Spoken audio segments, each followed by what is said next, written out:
Gracias por continuar con nosotros, son las 7:14 de la mañana y bueno, es momento de conversar sobre, bueno, las efemérides que se celebran en el día de hoy y las que tuvieron lugar en el día de ayer. Nos referimos específicamente, en el caso de hoy, 7 de abril, al Día Mundial de la Salud, que se celebra cada 7 de abril en conmemoración a la creación de la Organización Mundial de la Salud. Y cada año, Karen, te comento, deciden trabajar específicamente una enfermedad, es decir, abordar una enfermedad que posibilita que bueno, los pueblos, los diferentes países, digamos, tomemos más en conciencia la necesidad y la responsabilidad que tenemos como Estado, como seres humanos, de protegernos y de cuidar nuestra propia salud. En el caso, bueno, de este año estamos dedicando este 2014 a las enfermedades transmitidas por vectores.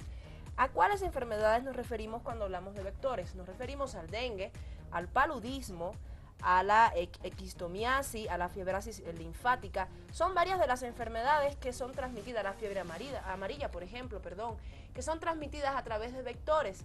Ahora mismo, a nivel internacional, las enfermedades que más están siendo, que más tienen lugar, digamos, y que más se repite en varios países, no solamente por el clima, sino también por la falta de higiene en ocasiones o por la abundancia de lluvias, es el dengue, por un lado, y por otro lado, el paludismo.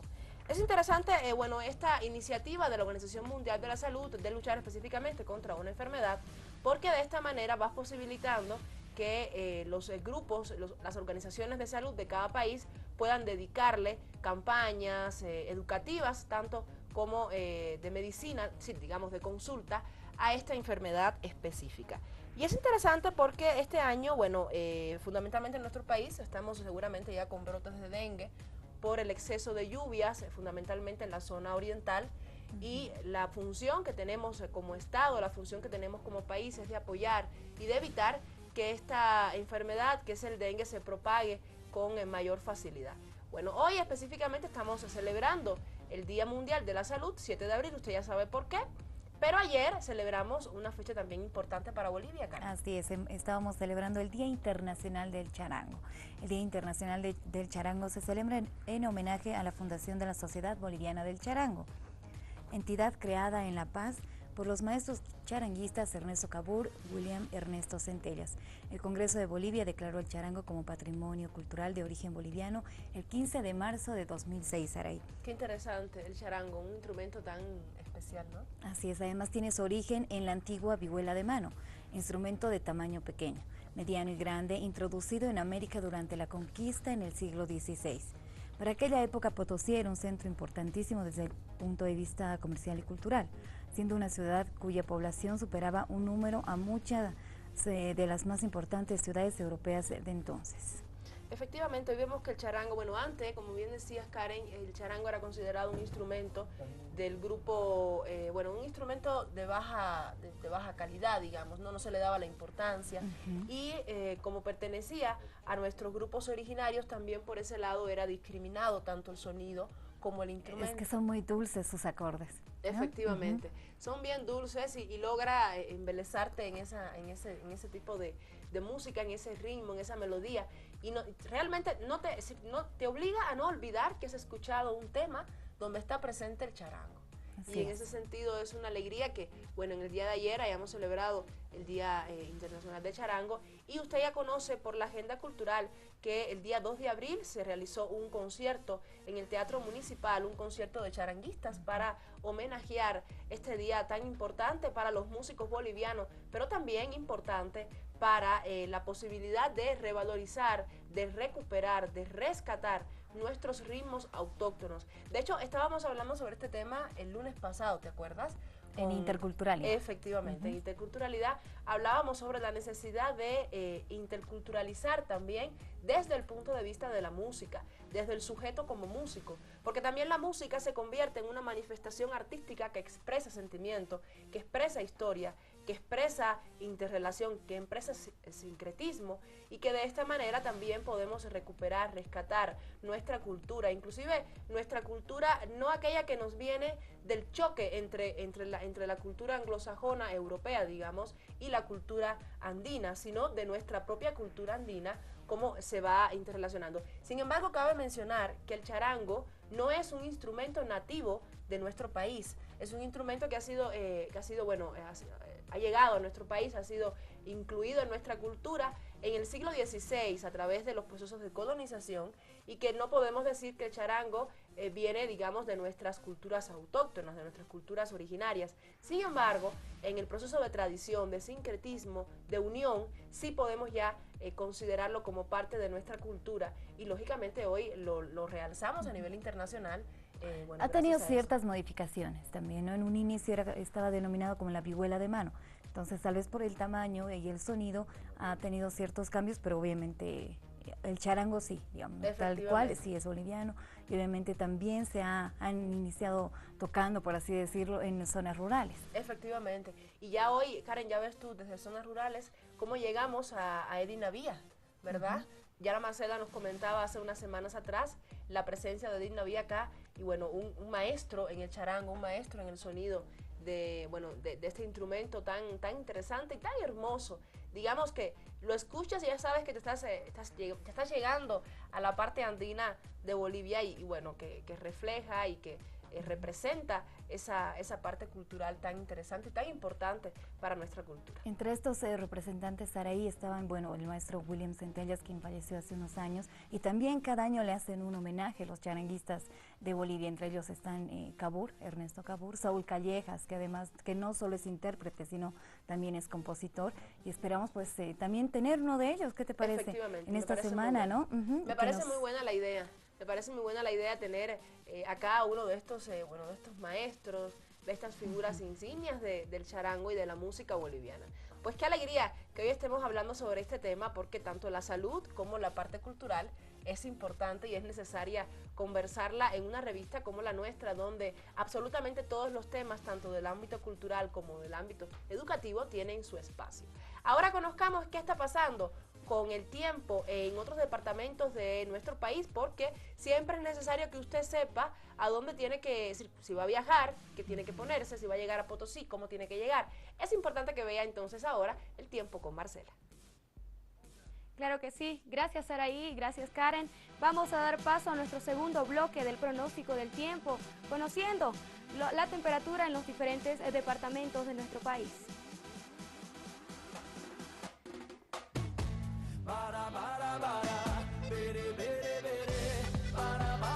Y es así como nosotros llegamos con un caluroso saludo a Oruro.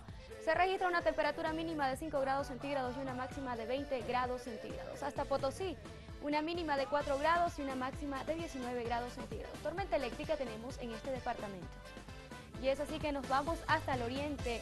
Tenemos una temperatura mínima en Cobija de 22 grados centígrados y una máxima de 31. Tenemos cielo nuboso.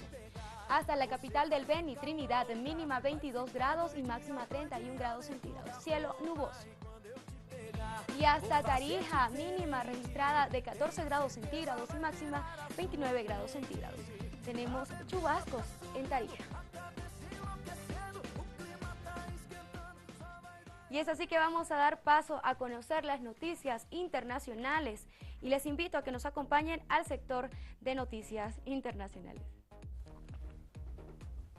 Así es, estamos ahora conversando sobre las últimas noticias que tuvieron lugar en en el ámbito internacional, pero que también llegan a nuestro país. Karen, ¿comenzamos contigo? Empezamos justamente de lo que estábamos hablando acerca del dengue. Te cuento que el dengue pasa a ser enfermedad endémica en más de 100 países. En más de 100 países. Así es, en un inicio, hace unos años, eran 9 personas de miles las que se enfermaban de dengue, pero ahora son centenares de personas en los últimos 50 años, ¿no? Ha habido todo este avance y esta crecida de esta epidemia.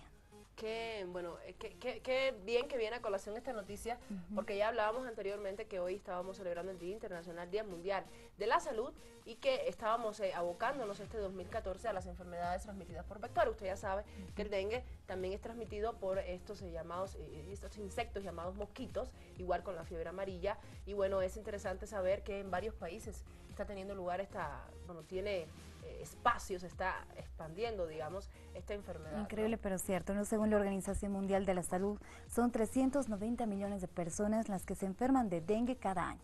390 millones de personas. Impresionante, impresionante. Inclusive decían en algunas instituciones médicas se comentaba que la aspirina era una de las medicinas, de las pastillas, digamos, que propiciaba que la persona estuviese preparada, estuviese más dada a tener la enfermedad de dengue. ¿Por qué? Porque la aspirina tiende a bajarte las defensas. Por un lado es un excelente medicamento, según dicen algunos médicos, porque logra curar, logra aliviar varios síntomas de varias enfermedades, pero por otro lado también nos trae como consecuencia el tomarla, el ingerirla de manera continua, el que nos bajen las defensas y que estemos más, más débiles ante la enfermedad del dengue. ¿Sabes? También se dice que es una enfermedad o una epidemia que solamente la sufren los países tercermundistas, pero con esta noticia nos damos cuenta de que no es así. Efectivamente. Bueno, pues usted ya sabe, hay que cuidarse un poco más, tratar de tener en casa todo limpio, el patio bien recogido. Hay fumigar. Que, efectivamente, fumigar constantemente. Aquellos recipientes donde llega la lluvia, pues cambiarlo. Las gomas de autos, no dejarlas regado. Usted ya sabe, amigo llantero, cómo tiene que tener el resguardo para que su familia ni usted sea víctima de este tipo de enfermedad. Y siempre estar, lógicamente, con la limpieza, la higiene, como primer muro de lucha contra estas enfermedades. Siempre es importante. Karen, pues te cuento que ya Costa Rica tiene su nuevo presidente. Ayer, en los medios internacionales ha sido, digamos, el boom este fin de semana, lo más importante, porque Luis Guillermo Solís, del Partido Acción Ciudadana, PAC, se ha posicionado como el nuevo presidente con un 77.8%, frente al 22.1% de su contrincante, el oficialista Johnny Araya, del Partido Nacional de Liberación. Era la segunda vuelta ayer, ¿no? La segunda vuelta, efectivamente, y ha sido, posicionado Luis Guillermo Solís. Muchas opiniones han girado alrededor de este personaje, un personaje que, según algunos comentaristas políticos, analistas políticos, pertenece a la clase alta, aquella persona acomodada, aquella persona, rica. Sin embargo, este hombre se ha presentado ante su pueblo, se ha caracterizado fundamentalmente, por su humildad, por su sencillez y por representar de alguna manera los intereses, las necesidades del pueblo costarricense. Al menos esta ha sido la bandera con la que se ha levantado para su presidencia, para su candidatura. Algunos comentaristas acotaban que era una persona que tenía 2 relojes, 3 abrigos y 4 pantalones. Es decir, una cuestión bien específica, quizás un detalle que no tiene mucha importancia, pero que al pertenecer a un círculo de clase alta y darse al público como una persona humilde, realmente resalta entre aquellas personas que prefieren el tema monetario, el tema mercantil, que representar realmente los ideales de su pueblo. La frase paradigmática de este nuevo presidente, cuando fue posicionado: con humildad reconocemos esta voluntad clara y contundente del pueblo de Costa Rica.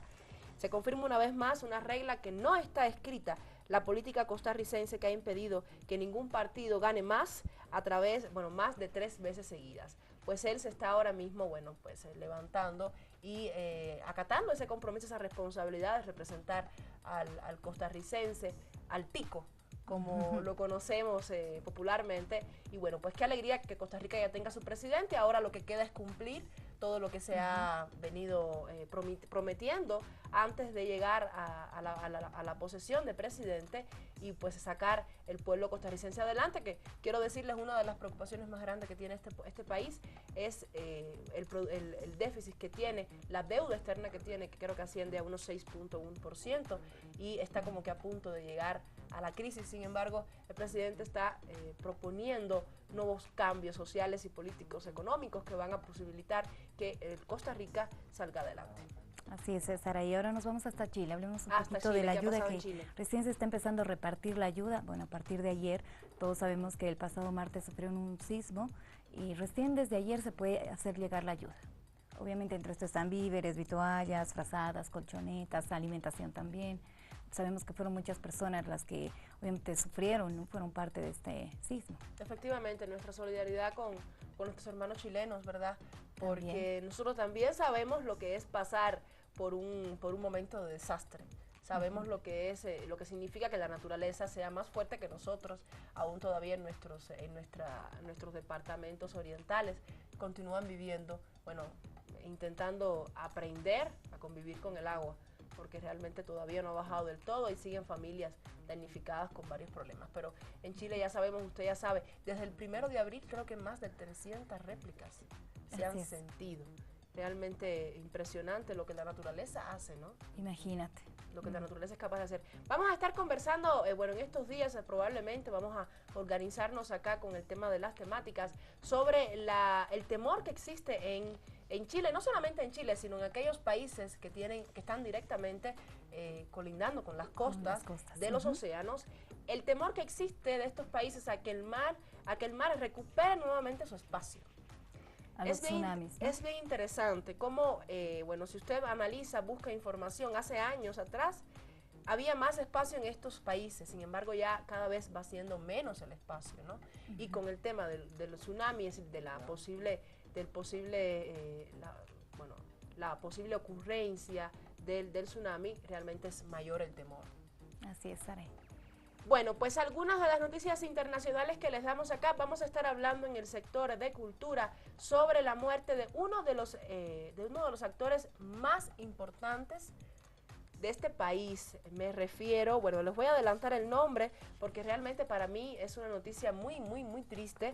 Era una yo de sus fanáticas porque te cuento que cuando era pequeña y comenzaban a aparecer las novelas brasileñas, eran una de las figuras más importantes. Usted recordará Mujeres de Arena o bueno, es el nombre que me viene a momento ahora de la novela, pero me refiero a José Wilker.